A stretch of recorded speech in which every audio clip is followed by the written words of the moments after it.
자, 여러분 안녕하십니까? 여러분 2011년도 간평사 기출문제 특강을 시작하도록 하겠습니다. 자, 우리 16번부터 20번까지 같이 풀어볼게요. 자, 16번. 이거 16번 문제 내시균형 구하는 건데요. 요렇게 게임 이론 할 때 우리가 복잡한 게임 이론보다는 이렇게 스토리 주는 게임 이론을 많이 물어보긴 합니다. 갑과 을이 총 금액 10만 원을 나눠주는 두 명이서 10만 원을 이제 나누어 갖는 비협조적 서로 경쟁하는 관계입니다. 규칙은 보기와 같다. 다음 전략 중 내시균형에 해당하는 것은 자, 갑과 을이 각각 10만 원 미만에서 만 원 단위로 자기가 원하는 금액을 동시에 제시할 수가 있대요. 10만 원 미만. 그럼 1, 2, 3, 4, 5, 6, 7, 8, 9, 10 이렇게 되겠죠. 뭐 빵을 제시하지는 않을 거니까 빼도 될 것 같긴 하고요. 근데 문제는 10만 원이 둘이 합이 넘어가지 않을 때가 있고 합이 10만 원을 초과하는 경우가 있을 수 있습니다. 그쵸? 둘 다 10만 원 내에서 내야 되는데 10만 원을 합해서 내지 않은 거야. 갑이 4만 원, 을이 5만 원 이렇게 내게 되면은 10만 원 이하니까 각자 제시한 금액을 이때는 받게 되는 거야. 그리고 10만 원에서 남은 금액이 있을 거 아니야? 4만 원, 5만 원 제시하면은 4만 원, 5만 원 가져가고 만 원 남았잖아. 이거 그냥 쿵 하고 공중 폭파되는 상황이라고 할게요. 이해 가시겠죠? 그러니까 내가 그렇다고 많이 냈어. 내가 7만 원 써냈어. 갑이. 내 을도 만약에 8만 원 써냈어. 서로 많이 가지려고. 자, 그래서 만약에 10만 원을 초과했다 그러면 제시한 금액이 똑같아. 그럼 만약에 7만 원, 7만 원 똑같으면 5만 원, 5만 원 되는 것이고 제시한 금액이 서로 다를 경우에는 적은 금액을 써낸 사람은 자신이 제시하는 금액을 받고 많은 금액을 제시한 사람은 뭐야? 적은 금액. 얘가 갑이 7만 원 냈어. 을이 8만 원 냈어. 그럼 갑은 7만 원 받고 을은 얼마 받는 거야? 10만 원밖에 없으니까 갑이 작은 금액으로 7만 원 갖게 되면 을은 3만 원밖에 못 받게 되는 거죠. 만약에 둘이 똑같이 제시하면 각각 5만 원씩 받고 문제가 좀 치사한데 이건 여러분들이 한번 표를 만들어 보세요. 제가 거기다가 표를 만들어 가지고 제가 뭐라고 할까 색깔을 좀 다른 걸로 하려고요. 표를 만들어서 결과를 거기다 한번 이렇게 한번 제시해 볼 테니까 여러분도 같이 한번 생각을 해 보세요. 이렇게 되면 이게 좀 지저분해요. 어쩔 수 없이 공간을 새로 할래다가 자, 이렇게 돼 있는 상황이고요. 갑이 선택할 수 있는 게 만 원, 2만 원, 3만 원, 4만 원. 예, 이쪽으로 옮길게요. 여러분들이 직접 좀 해보세요. 5만 원, 6만 원 이렇게 일일이 나열하는 게 가장 손쉬운 방법이야. 해설에는 뭐가 어떻게 되고 저거 그렇게 따질 만한 여유가 없어요. 그러니까 시험장 가서는 이렇게 약간 무식해 보이긴 한데 이렇게 직접 표를 만드셔야 돼요. 3만 원, 4만 원, 5만 원, 6만 원, 7만 원 이렇게 9만 원까지 해야 돼. 예, 저 공간이 없으니까 그만할게요. 여기다 한번 직접 써볼게요. 자, 이쪽이 이제 갑이라고 하고요. 이쪽이 이제 을이라고 합시다. 갑이 선택할 수 있는 것은 1만 원, 2만 원, 3만 원, 4만 원, 5만 원, 6만 원, 7만 원. 이게 좀 너무했지. 뭐 이렇게까지 10만 원까지 합니까? 그냥 한 4만 원이나 뭐 3만 원, 5만 원 이렇게 해도 될 것 같은데 이 시간 끌기 작전이죠. 그래서 만 원, 2만 원, 3만 원, 4만 원, 5만 원, 6만 원, 7만 원 이렇게 해서 더 해야 돼. 공간이 없어서 안 했습니다. 여러분들이 이건 하기를 원해. 이런 패턴의 문제가 요즘 좀 출제가 옛날 거지만 또 출제가 되고 있거든요. 자, 만약에 10만 원 미만에서 값을 제시하게 되는데 10만 원 이하일 경우에 합쳤을 때 10만 원 미만이 되는 경우는 어디가 있을까요?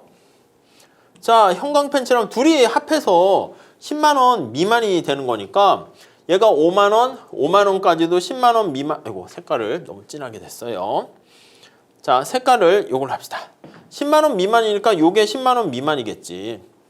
아니면 얘가 6만 원 냈는데 얘도 4만 원 내면 이것도 10만 원보다는 10만 원 이하가 되겠죠.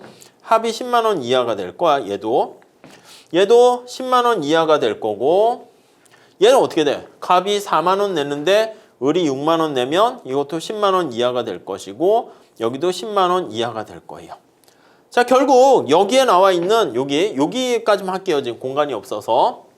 여기에 해당하는 거는 전부 다 10만 원 미만이 이하가 될 거예요. 이해됐어요? 노란 색깔 여기에 해당하는 만큼. 자, 그리고 10만 원을 초과한다 라고 하면은 둘이 합쳐서 10만 원 넘어서는 거니까, 자, 여기에 보면은 여기 색깔 좀 확 부각이 안 되죠? 그러면 요걸 할까요? 여기 10만 원 넘어서는 거지. 10만 원 넘어서고 10만 원 넘어서고 10만 원 넘어서고 이 영역이 될 거야. 여기도 10만 원 넘어서고 이렇게요. 여기도 10만 원 넘어서고 이렇게. 이해 가시죠? 그래서 요 안에 값이 얼마가 써지는가 그걸 찾아야 돼. 자, 합쳤을 때 우선 10만 원 이하일 때는 각자 제시한 금액을 받는데요. 그러니까 여기는 1, 둘 다 이게 작은 거니까 2, 3, 4, 5, 6, 7. 값은 이렇게 받아. 을은 어떻게 받아요? 을은 둘 다 이제 똑같으니까 1, 여기 자기 1이니까 1, 1, 1, 1, 1, 1 이렇게 받아요. 자, 한번 다 집어넣어 볼게요. 얘는 1을 받겠죠. 1, 1, 1, 1, 1, 1. 여기는 2, 2, 2, 2, 2, 2. 채워 넣어 보세요. 자, 이걸 다 하기엔 그러네. 3, 3, 3, 3, 3. 약간 뭐 게임하듯이 이렇게 되는 거죠. 여기는 4, 4, 4, 4. 여기도 4. 여기는 5, 5, 5, 5. 여기는 6, 6, 6. 여기는 7, 7. 이렇게 될 거야. 을은 얼마나 가져갑니까? 하면 그대로 자기가 낸 거 가져가. 2, 2, 2, 2, 2, 2, 2. 3, 3. 안 하려고 했는데 이거 하게 되네요. 아무튼 중독성이 있어요. 3. 여기는 4, 4, 4, 4, 4, 4. 대략 패턴만 해가지고 대략 이렇게 내슈균형을 찾는 거니까 뭐 그렇게만 좀 보셔도 되긴 하는데, 이렇게 그냥 아무 생각 없이 다 이렇게 집어넣는 것도 그냥 뭐 간단한 방법입니다.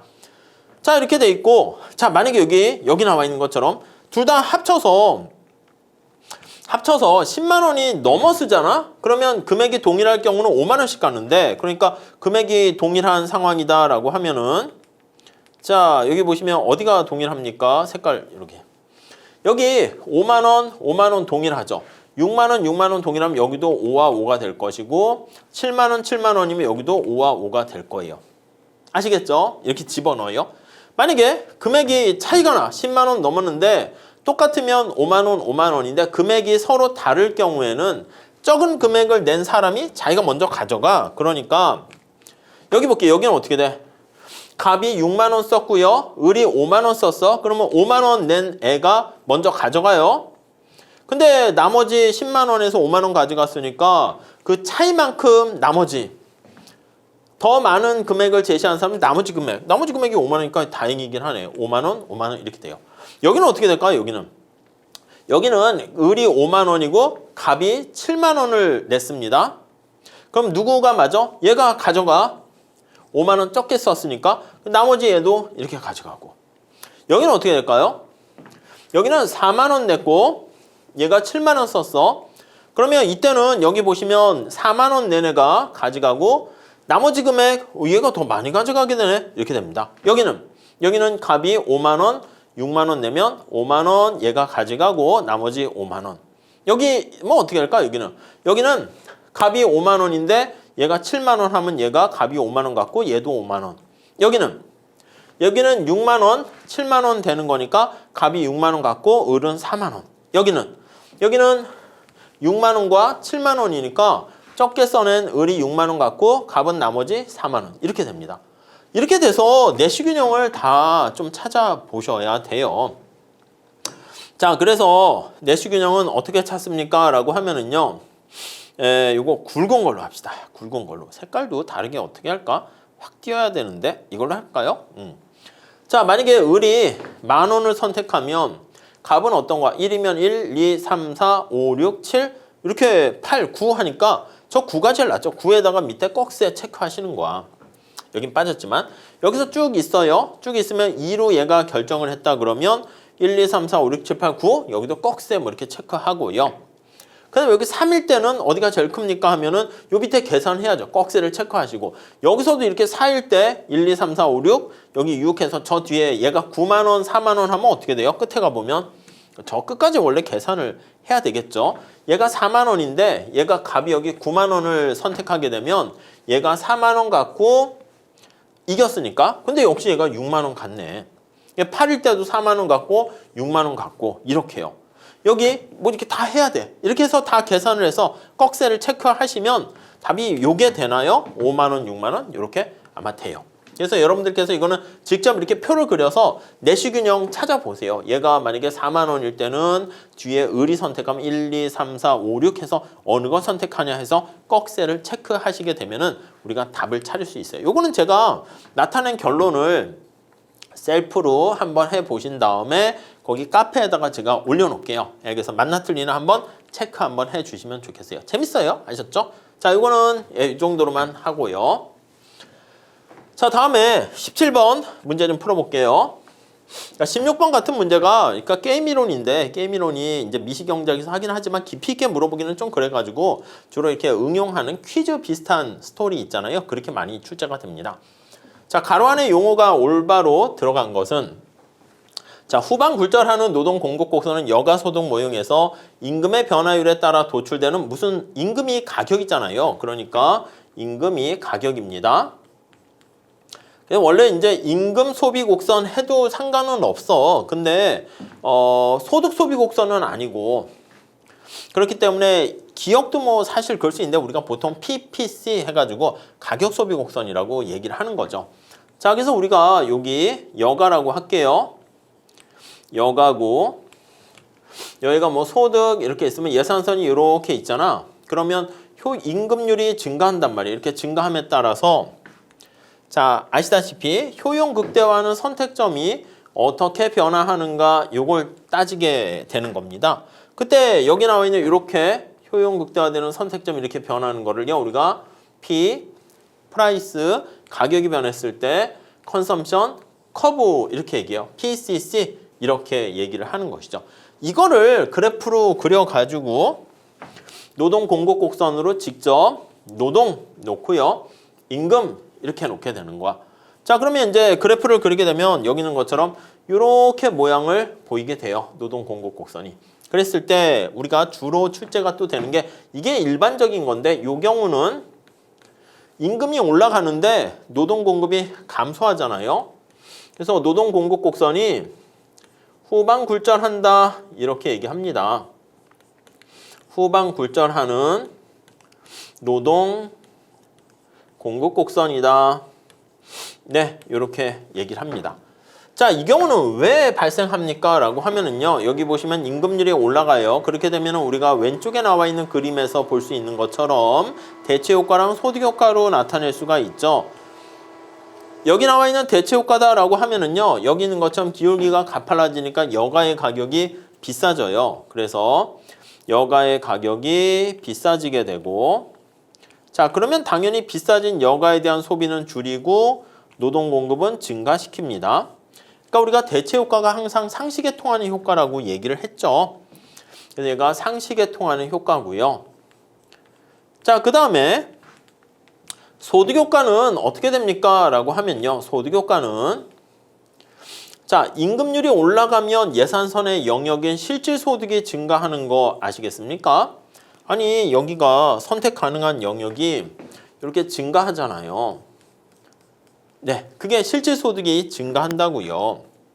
자, 그렇게 되면 실질 소득이 증가하게 되면 여가가 쓰레기가 아니다 그러면 여가의 소비량은 정상제니까 증가합니다.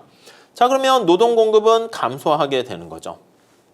자, 그래서 이건 약간 좀 제가 삐딱 효과라고 말씀을 드렸습니다. 삐딱선이 효과가 발생하는 거야. 자, 그러면 이게 후방 굴절하는 경우에는 여가가 정상제인데 임금이 올라간 뒤 삐딱선이 효과가 더 큰 경우야. 자, 그래서 여기 나와 있는 것처럼 대체 효과가 소득 효과보다 크게 되면은 임금이 올라갈 때 대체 효과는 노동 공급이 증가합니다. 자, 그래서 노동 공급이 증가하는 것을 알 수 있고요. 우상향하게 되는 것이고, 만약에 대체 효과보다 소득 효과가 더 크게 되면 임금이 올라갈 때 여기 나와 있는 것처럼 이게 소득 효과 크니까 노동 공급이 감소해요. 이게 이제 여기에 나와 있는 노동 공급이 후반굴절하는 상황이 이런 상황이다라고 보시면 되겠습니다. 주의하셔야 될 게 이 후반굴절하는 상황은요. 여가가 열등되면 절대 안 됩니다. 정상제여야 해요. 여기 나와 있는 것처럼 소득이 증가할 때 여가가 증가하는 여가가 정상제인 경우에 이렇게 그냥 저절로 암기하시게 됩니다. 그래서 소득 효과와 대체 효과를 비교해서 우리가 판단할 수 있는데 아무 얘기 안 하면 여가가 정상제라는 가정하에서 노동 공급 곡선의 우하형, 우하형이 여기잖아. 후반굴절하는 게 지금 우하형한다는 겁니다. 구간에서는 소득 효과가 더 크다. 뭐보다? 대체 효과보다 더 크게 되는 것이겠죠. 그래서 답은 이렇게 2번 가져가시면 되겠습니다. 뭐 문장을 쓰려면 소득 효과가 대체 효과보다 더 크다 이렇게 보시면 되겠고요. 자, 그 정도 정리하시죠. 자, 다음 18번 볼게요. 수요 독점 노동시장에 대한 설명으로 옳지 않은 것은, 자, 수요 독점은 이제 노동에 대한 수요자가 하나 이렇게 존재하게 되는 겁니다. 자, 그래서 우리가 뭐라고 얘기합니까? 수요 독점 시장에서는 이런 그림을 그리죠. 노동이 있고 임금이 있으면 노동 공급 곡선이 이렇게 있어요. 자, 근데 수요 독점이잖아. 노동의 수요가 누구냐면 이제 기업이 힘을 갖고 있는 거야. 기업이 노동시장에서 파워를 갖고 있어. 그러면 공급 곡선을 둘로 쪼갠다고요. 이렇게요. 알고 계시죠? 요거는 MFC 이렇게 얘기합니다. 자, 그 다음에 노동의 수요 곡선은 이렇게 그냥 존재하는 거죠. 이게 MRP예요. 물론 이제 완전 경쟁 시장에서는 VMPL 이렇게 해도 되고요. 그래서 기본적으로 이제 MRP 해서 요게 수요 곡선 이렇게 보시면 돼. 자, 이윤극대를 추구하는 기업은 어떻게 합니까? 라고 하면요. 스텝 1 이렇게 되는 거죠. 첫 번째는 MRP와 MFC가 같아지는 점에서 이거에서 최저 고용이 결정됩니다. 최저 고용이 결정돼요. L스타라고 할까요? 그러면 여기라고 볼 수가 있겠어. 여기서 결정이 되는 거예요. 이렇게. 임금은 여기 맞춰서 이렇게 하는 거야. 스텝 2는 여기서 결정하고 L스타. 임금은 여기서 결정돼. 그러니까 사실 노동자가 가치를 창출한 거는 이만큼인데 그보다 낮은 임금을 이렇게 받게 되는 거야. 그래서 스텝 2는 자, L스타를 여기 나와 있는 노동의 공급 곡선에 대응하는 네, W스타를 이렇게 구할 수가 있습니다. 그래서 이만큼 더 줄어들잖아요. 이렇게 이거를 우리가 이제 착취다라는 표현을 사용하게 됩니다. 이해 가시겠죠? 이렇게 봐주시면 되겠습니다. 자, 그러면 하나씩 볼게요. 자, 틀린 것은 이 노동시장의 균형 고용량은 완전 경쟁 노동시장. 완전 경쟁이라 하면 여기라고 할 수 있어요. 그래서 완전 경쟁은 여기라고 할 수 있고 여기는 수요 독점, 수독 이렇게 쓸게요. 그러니까 완전 경쟁에 비해서 고용량은 더 적다. 맞아요. 임금도 더 낮죠. 기업이 파워를 갖고 있으니까 기업은 고용을 줄이고 임금은 낮게 책정한다. 임금은 낮게 책정한다. 착취한다 이렇게 보시면 돼요. 이 노동시장의 균형임금과 완전 경쟁시장의 균형임금 사이의 최저임금을 경제적으로 설정할 경우 맞아요. 이게 사실 의미가 있어서 예전에 자주 출제되는데 최저임금을 이렇게 설정하는 거야. 이렇게 설정해버리면 임금의 하한선을 설정해버리면 색깔이 좀 두드러지지 않네요.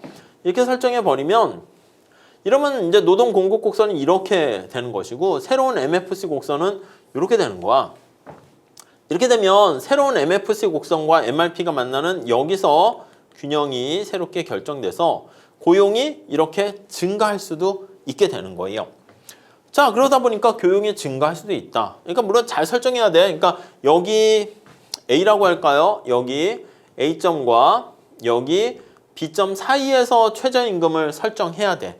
그래서 여기 나와 있는 균형임금과 완전경쟁시장의 균형임금 사이에 여기 하면 무조건 들어가. 근데 여기도 해도 되죠. 이 사이에 들어가는 거니까. 그러면 고용이 증가할 수가 있습니다. 자, 이 노동시장의 균형임금은 노동의 한계 수입 생산보다 낮은 수준. 그렇죠. 균형임금이 이거잖아. 근데 엘스타에서 살펴보면 한계 생산 가치는 여기까지 A만큼의 가치를 창출했는데 MRP, 이게 완전 경쟁 시장에서는 이게 VMPL이라고 하죠. 똑같은 거야. 한계 생산 가치. 이게 A가 해당하는 건데 그보다 낮은 임금으로 결정됩니다. 자, 균형 임금은 지금 여기 B라고 할 수 있는데요. 노동의 한계 수입 생산, MRP죠. MRP. 한계 수입 생산. MRP가 지금 저기 나와 있는 A잖아. 그러니까 B는 A보다 낮은 수준에서 결정된다. 많은 얘기예요. 많이 힘들어 하시는데 그냥 이 그림만 머릿속에 잘 체크해 두시면 돼요.